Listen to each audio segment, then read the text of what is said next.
came to KTRB in 1951, June of 1951, as a combo man. Most engineers and announcers will remember that connotation. It's not good any longer, but you had to be an engineer in order to be an announcer in the old days. So I came to KTRB as a combo man in that year. When I went into the Navy, there was nothing else I wanted to do other than radio. I didn't want to swab decks, and I didn't necessarily care to do semaphore, and I had already had a little background in radio.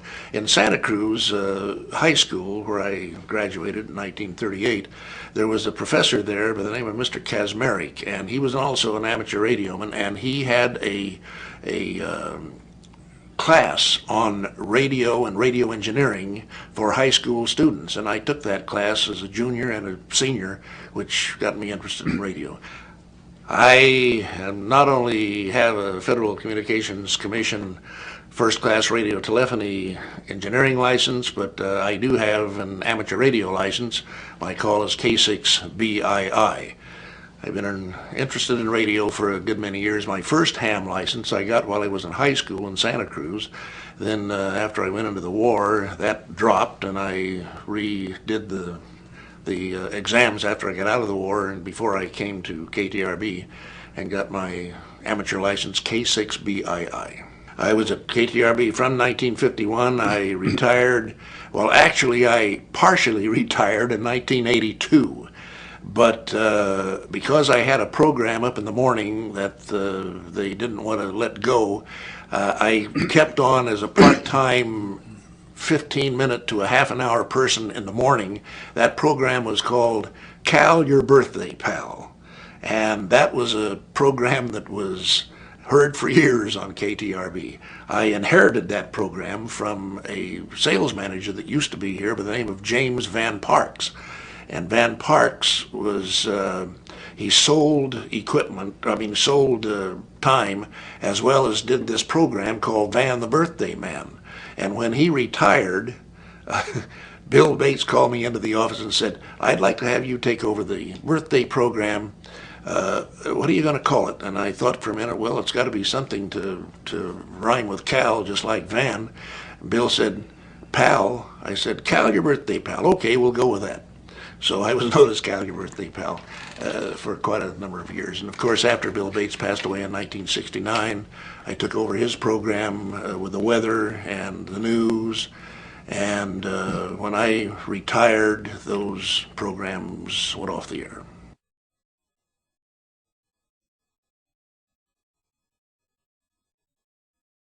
Amateur radio was a part of KTRB for a good many years. Bill Bates was W6CF. As a matter of fact, he had one of the first amateur licenses in California as 6CF, not the W. That was before the W's came along. When he came on the air, he wanted to do news, he wanted to do weather, and weather, I can say we certainly did. Cliff Price, the chief engineer at the time, was also an amateur, W6ERE, and we had what was called the California Weather Net on 3856, I can't even remember the frequency now.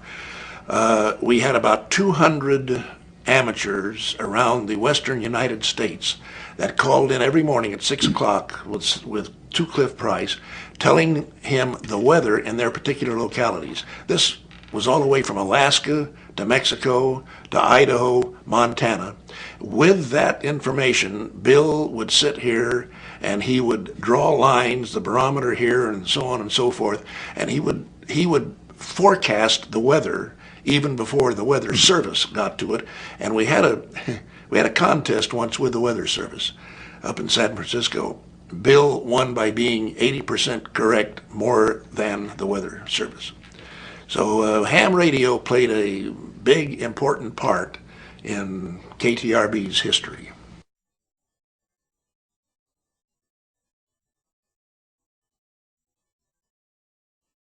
I was a member of the Civil Air Patrol Squadron here in Modesto for 15 years, executive director, executive officer of the squadron, also a mission search pilot.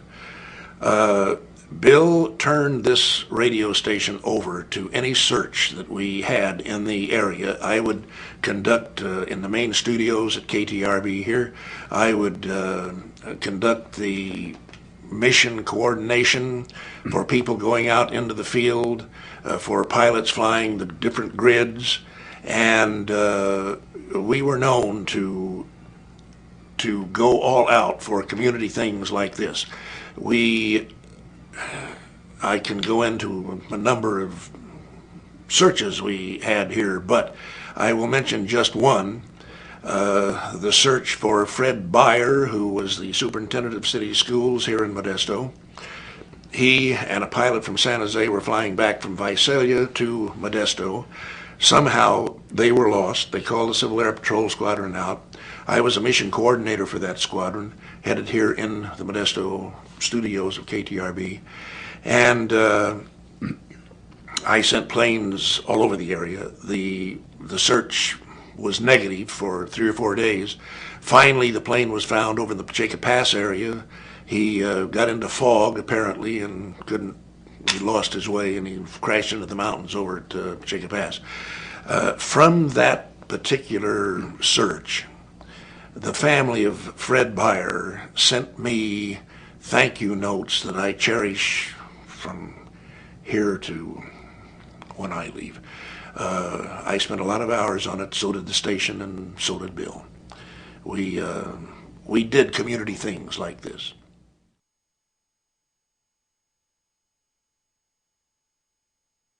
I was program director for quite a number of years. I can't even remember how many. But during that time, there were a couple of kids at Modesto High School that were interested in radio, and they used to play records, and they loved to play records. And they came to me at KTRB and asked if they could come on the air as two brothers playing the kids' rock and roll type music. Bill didn't go for this at all. No rock and roll on KTRB. We were not a rock and roll station. So I had to say no. I couldn't hire these brothers. Finally, in my career in radio, the station was purchased by the Pappas brothers, Mike and Pete, and these were the same two people, two kids that I didn't put on the air.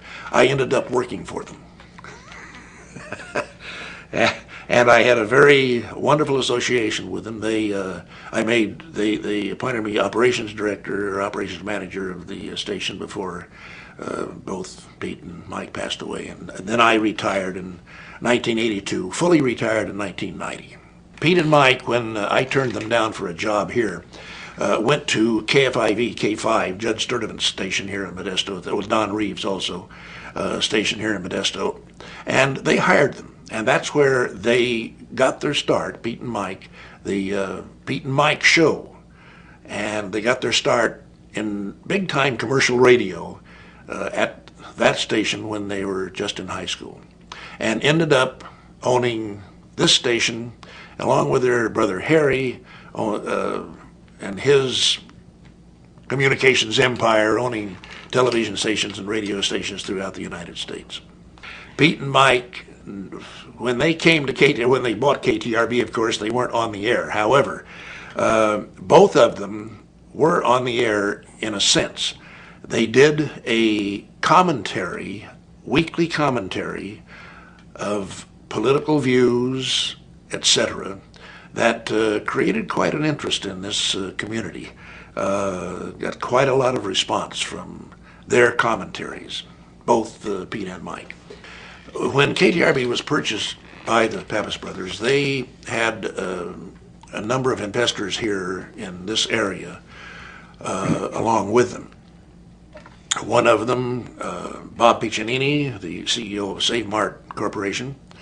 The treasurer of Save Mart was also an investor. Judge Sturdivant's son, Mike Sturdivant, who later went to another local radio station, was also an investor. And then, of course, when they bought the station, they had to divest their ownership with Harry, Pete, and Mike. Mike took the Visalia station, Pete took KTRB, and Pete was the owner of KTRB when he passed away. And then Harry purchased the station from Pete's wife, Bessie. The station was operated for about 4 years by the bank and through the inheritance, and finally, before the Pappas brothers became interested in KTRB, a representative for the Bob Hope Corporation came up from Los Angeles. Turned out, as a matter of fact, he was my daughter-in-law's uncle. I didn't know it at the time. They were married after that, but and they were interested in buying the station. However, the Pappas brothers let's say just beat them to it. And they purchased the station from the bank at that time.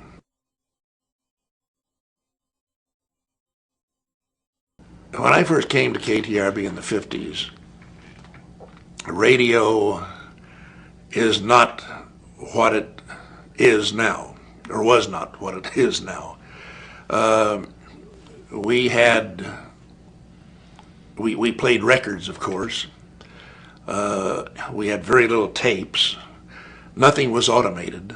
It was all cue the records, put the mic on, give the commercials, talk to people, and that was it.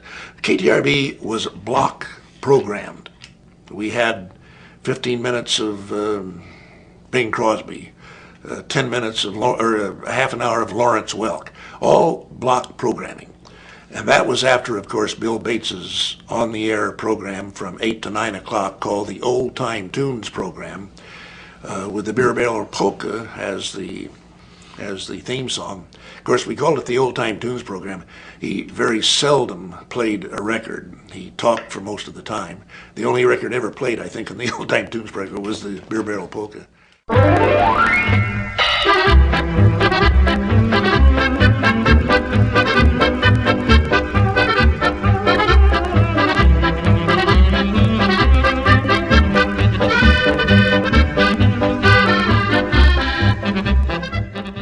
He came on right after I did on my birthday program. He would come into the station always 5 to 10 minutes late. So I'm sitting there with an open mic with nothing to do and saying Bill will be coming along very shortly in his Model T. Of course, everybody knew his Model T was a Cadillac, the latest you could buy. And he would finally meander in, well, good morning, good morning, good morning.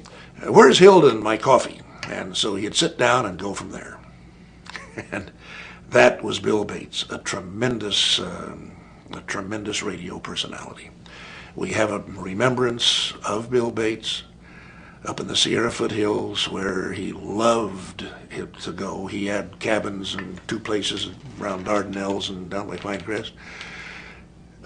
One of my sponsors, Irv Ver of Ver's Furniture in Turlock, and I set up a program called Pennies for Pines. And that program was a statewide program that people would give pennies.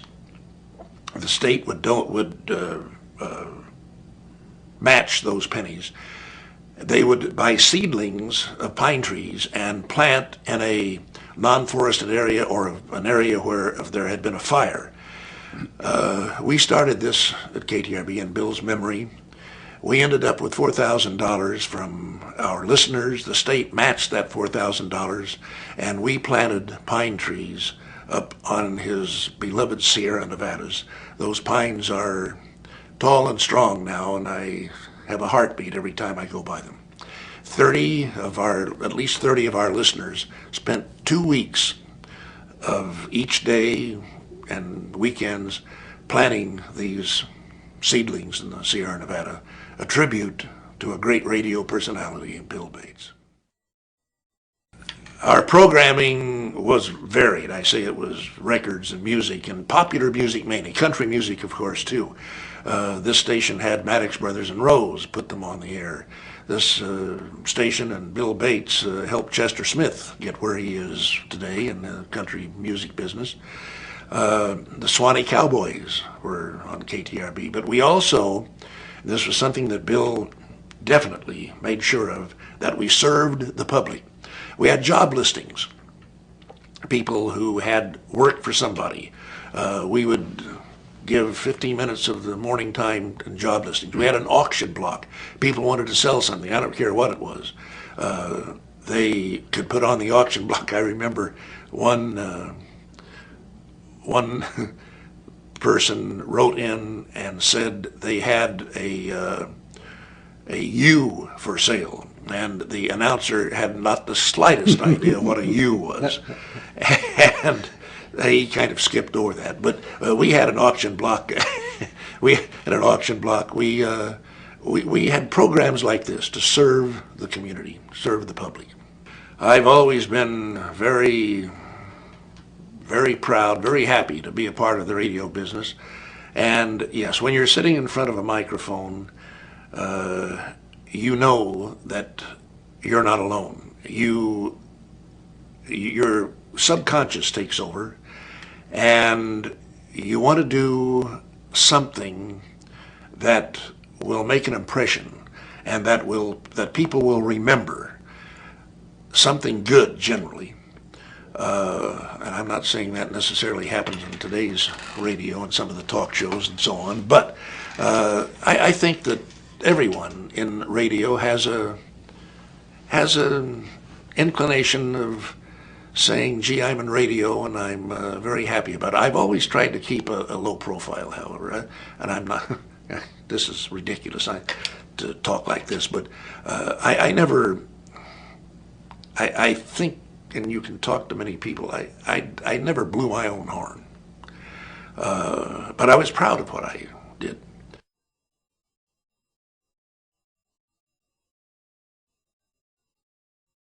And I was proud of being associated with KTRB. And there was one other thing that I can mention with KTRB. Bill Bates started the 4th of July parade here in Modesto, restarted it actually in about 1934 and 35. It kind of went down the drops there for a while, with another businessman here in Modesto. And technically, the parade chairman was always the program director of KTRB. Of course, I didn't know that when I came to Modesto. I was hired by Milt Hibden, who was at KTRB at that time, and also Don LePan was here. They were both program directors at one time, and they emceed the 4th of July parade and was the parade chairman. When they both left, and I took over as program director, one of my duties was doing the 4th of July parade. I handled the 4th of July parade for about 38 years, emceed the parade. I ended up, after Bill passed away, as the general chairman of the San Ysidro County 4th of July Celebration Committee. We had a parade of mostly every year over 200 some odd entries from all over the state of California. It was one of the predominant 4th of July parades in Modesto, and it's still going strong. I turned it over to the Junior Chamber of Commerce, and they are still operating the 4th of July parade.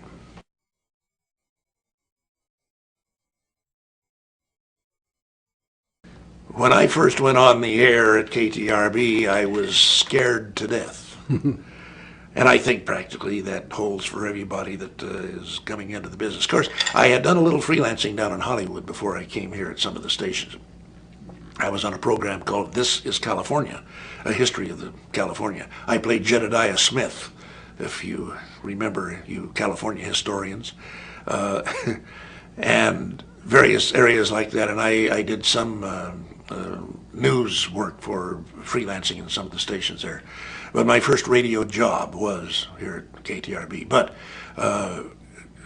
brand new, coming up from Los Angeles, not knowing anybody, pressing that microphone for the first time and saying good morning and introducing whatever. It was an experience. But I kind of got used to it. And I loved it every minute. And I'm proud of what I have given to this town. You get many many phone calls after you get off the air. They sound like just like they know you personally. And I have met a number of my listeners just because of something that was said on the air, or something that happened on the air.